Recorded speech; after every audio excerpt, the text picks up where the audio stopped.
नमस्कार शेतकरी मित्रांनो, सध्या वातावरणामध्ये उष्णता आणि तापमान वाढ होऊ राहिली, तर अशा याच्यामध्ये शेतकऱ्याला काय स्प्रे घ्यावा हे समजत नाही।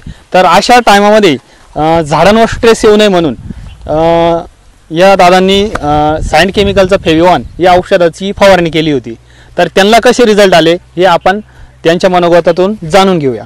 नमस्कार। नमस्कार। तुमचं नाव सांगा। माझं नाव खंडेराव पंढरीनाथ जाधव, पिंपळगाव धूम, तालुका दिंडोरी, जिल्हा नाशिक। तर आपण ह्या प्लॉटला स्प्रे फेविवॉनचा कधी दिला होता? फेविवॉनचा स्प्रे देऊन नाही का 3 दिवस झाले।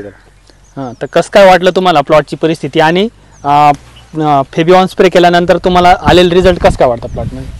सतत पडणाऱ्या पावसामुळे जो झाड ट्रेसमध्ये जे गेलं होतं ना, तर ते ट्रेसमधून बाहेर आले आणि पानावरती थोडंसं ग्रीनरी पण वाढली आणि फुल सेटिंगला पण चांगली मदत झाली। तर साधारणतः आपले किती फवारणी झाले याला 2 ते 3 स्प्रे झाले ना, आणि सॉइल ॲप्लिकेशन पण केलं? सॉइल ॲप्लिकेशन 2 वेळेस केलंय त्याला। तर शेतकरी मित्रांनो, जर उन्हाचा तडाखा वाढत असेल आणि फुलगळ होत असेल किंवा झाडांवर किंवा पानांवर स्ट्रेस येत असेल, तर सायंट केमिकलचं फेविवॉन हे आपल्या टोमॅटो पिकामध्ये याची फवारणी घ्यायची आहे आणि आपलं उत्पन्न वाढून घ्यायचं आहे।